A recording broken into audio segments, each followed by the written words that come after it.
Dinesh Gadd जी, अब आप बताइए, सारी लड़ाई 24 के लिए हो रही है क्योंकि पूर्वांचली वोटर्स जो हैं वो 28 से 30 सीटों पर सीधा असर रखते हैं, फैसला करते हैं, और 24 बहुत महत्वपूर्ण है। और जिस तरह से मनोज तिवारी जी मोर्चा संभाल रहे हैं या संभाल रहे थे भी छठ से पहले। नमस्कार जी, आपको बाकी प्रवक्ताओं को नमस्कार। देखिए, सबसे पहले अगर बातचीत करें, मतलब जैसे कि यमुना की क्लीन की बात चली और उसका जैसे और बातें चली, तो देखिए जहां पर है कि जैसे कि करीब 70-80 लाख वोटर्स का जब सवाल आएगा तो उसमें 100% है कि वो प्रचार जो है वो तो सभी को चाहिए, ऐसे चाहे वो आम आदमी पार्टी हो, चाहे कांग्रेस हो, चाहे भाजपा हो, तो सभी उस चीज में लगे रहेंगे और कहीं ना कहीं अपनी तरफ से आकर्षित करने का कार्यक्रम वो चलेगा। और अभी जैसे छठ था तो छठ में मतलब जैसे मैं थोड़ा सा बोलना चाहूंगा कि यमुना क्लीन करने के लिए और पहले से मतलब जैसे कि 2021 में अरविंद केजरीवाल जी ने और बोला था कि हम लोग जो है अगले 2-3 साल में बिल्कुल क्लीन कर देंगे इसको, और 6 सूत्रीय कार्यक्रम इन्होंने जारी किया था जिसमें कहा था कि सीवर जो ट्रीटमेंट है उसको पूरा करेंगे और जो मेजर जो 4 जो ड्रेन्स हैं उनको पूरी तरीके से साफ करेंगे। इंडस्ट्रियल वेस्ट है उसके ऊपर हम लोग एक्शन लेंगे, घरों से डायरेक्ट जो है वो सीवर कनेक्शन करेंगे और सारे जो सीवर नेटवर्क है उसको डीसल्टिंग करने का काम करेंगे, जो कि पिछले साल तो नजर आया कि पिछले साल तो जैसे बारिश से पहले डीसल्टिंग जो एक मिलिट्री कार्य होता है वो सबकी बार नहीं किया गया, तो वो थोड़ा देखिए इनके उसमें आता है, अकाउंटेबिलिटी से पीछे नहीं हट सकते थे। दूसरा देखिए जैसे कि एक अब इसमें विरोधाभास वाली बातचीत है कि जैसे आम आदमी पार्टी के ट्विटर हैंडल से और ट्वीट किया गया था 16 तारीख को कि Yamuna is ready for Chhath Puja. अब वो किस तरीके से क्या बोल रहे हैं, अगर वो मतलब कि जैसे अगर एनजीटी का इशू था जो भी था, लेकिन उसे फिर क्यों बुलाने का मतलब जो है उसमें कि इनवाइट करने के बारे में क्यों बोला गया? आप ये कह रहे हैं कि आम आदमी पार्टी ने अपने ट्विटर से ट्वीट किया कि यमुना में छठ मनाइए, संभव नहीं है वैसे सर। नहीं सुनिए मैं आपको दिखाता हूँ, Yamuna is ready for Chhath ऐसा करके कर रखा था, मैं आपको दिखाता हूँ। बिल्कुल किया है, संभव है जी। अच्छा देखिए जनरल जी, देखिए प्लीज इस पर तो फिर संजीव जी को जवाब देना पड़ेगा। हाँ तो देख लीजिए, बोल रहे थे ना क्या करते हैं हम, देख लीजिए, दिखा देते हैं इनको। चलिए आपको आप दिखाते नहीं, देखिए झाड़ू लगा रहे हैं, देख लीजिए मेरे सोशल साइट को एक बार आप भी चेक कर लीजिएगा जिन्नत जी, क्या काम हम किए हैं 1 महीना में पिछले घाटों पे। देखिए आपने जो काम किया, सुनिए जरा, मैं आपके इस काम का जवाब दे देती हूँ। आपने जो काम किया होगा वो वोटर खुद ही आपको सर्टिफिकेट दे देगा चुनाव में। आप समझ रहे हैं, वो तो जनता आपको देखेगी कि उसको दिक्कत हुई है कि नहीं हुई है, वो आपको वोट दे देगी कि नीरज जी।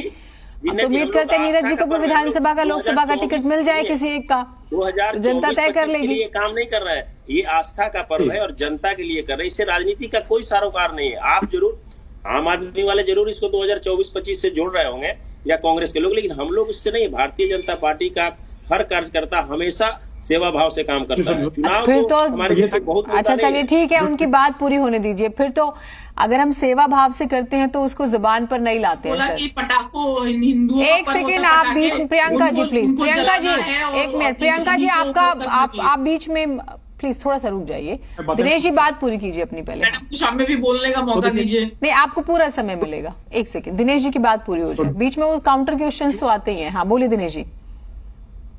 पर जो ये ट्वीट किया गया है तो उसकी तरफ से मतलब उससे ये विरोधाभास है उस तरह में, या एक तरह से ये जो मैसेज ये जाता है कि हाँ ठीक है यमुना में जाके पूजा कर सकते हैं। दूसरा देखिए, अगर एनजीटी का बैन अगर लगा हुआ था तो वोट में बैठ करके और क्यों जो है मतलब है कि सरकार के जो लोग थे या आम आदमी पार्टी के जो लोग थे उसका निरीक्षण कर रहे थे और क्यों उसमें डिफॉर्मिंग करने का काम चल रहा था। और उसमें नजर आया कि फोटो नजर आई खूब सारी मतलब झाग के बीच में महिलाएं खड़ी हुई, जिससे कि स्किन की इरिटेशन और तरह की बीमारी, गंभीर बीमारी जो है वो हो सकती है ऐसे। तो उस चीज से मतलब अपने आप ये खुद आकलन करे कुछ करे, मैं इनको या ठीक है खराब बोलने वाले इसमें कुछ नहीं होता ऐसे, लेकिन अकाउंटेबिलिटी देखिए साफ तरीके से देने की इसकी बनती है ऐसे। और दूसरा इसके अलावा देखिए कि इसमें केंद्र सरकार की तरफ से 2419 करोड़ रुपए जो है वो जारी किया गया, तो कुछ मतलब 10-12 योजनाओं के तहत होते। और उसके बारे में बाकी मतलब इससे 2021 के अंदर ही जो है इन्होंने जब घोषणा की थी अरविंद केजरीवाल, उसी वक्त है गजेंद्र सिंह शेखावत जो उन्होंने चिट्ठी भी लिखी थी और भी कई तरह की चीजें थी, तो उसके बारे में वो पैसा जो है कहाँ खर्च किया गया। इसके अलावा जहां तक कि जो मैंने आज थोड़ा बहुत सुना उसमें कुछ चीजों में, तो उसमें कि इस साल के शुरुआत में जनवरी के आसपास मेरे ख्याल 1000 कुछ करोड़ रुपए जो है यमुना क्लीन प्रोजेक्ट पे और फिर सैंक्शन किया गया दिल्ली सरकार के द्वारा। तो पैसा कहाँ गया? देखिए दिल्ली ये जानना चाहती है कि हम लोग, आप और हम लोग सब दिल्ली में रहते हैं, तो साफ हवा साफ पानी की हमें एक तरह से मतलब जरूरत है और हम चाहते हैं और हमारी मतलब मैंडेटरी जो है ना वो जरूरत है उसके बारे में। तो इसके बारे में जैसे कि एक बार क्या कहना चाहिए कि जैसे छठ पूजा देखिए अच्छी तरीके से आए और मतलब पूजा लोगों ने की और चले गए, तो वो चीज अलग है। लेकिन अब ये जब पता है कि ठीक है कि यमुना अगर क्लीन होगी तो उसका इफेक्ट हमारी सभी चीजों पड़ेगा और जो जीव जंतु वनस्पति उन्हें पड़ेगा, तो अपने तरीके से क्लीन इसको सारे साल भर का प्रोजेक्ट था वो तो छठ पूजा से जोड़ने की इसको आवश्यकता भी नहीं है जी। इसको तरीके से करके अगर मतलब कि इनके नियत और नियति अगर ठीक ठाक अगर है तो इतना पैसा मतलब खुला पैसा है, आराम से, कोई इसमें समस्या कुछ नहीं है। और इसमें 138 करोड़ लीटर जो है वो क्लीन करने का लक्ष्य था। तो इतना पानी क्लीन अगर किया जाए तो आप समझ सकते हैं, कैलकुलेशन अगर करें, एक साल का भी अगर करके रखें 2021 से लेकर बताए, तो भी आप मान के चलें कि काफी कितनी क्लीन और कितनी सब चीजें हो सकती हैं ऐसे। और मतलब एक अपने तरीके से करके अगर तो नियति ठीक ठाक अगर रख के करते तो अब ये समस्या खड़ी नहीं होती। तो सिर्फ एक यमुना को साफ करने का लक्ष्य जो है वो रखें अपने तरीके से, राजनीति को उसको परे रखी हुए अगर काम करें तब भी अपने करते हैं। छठ पूजा भी आती रहेगी, दिवाली भी आता रहेगी, न्यू ईयर भी आता है, सब त्योहार सब आते रहेंगे, लेकिन छठ मतलब उसके अलावा भी करके यमुना को साफ करने के लिए क्या कर रहे हैं, तो इसके बारे में अकाउंटेबिलिटी इनकी बनती है। अपने आप देखें, समझे, करें, जिससे कि दिल्ली वासियों को इससे राहत मिले।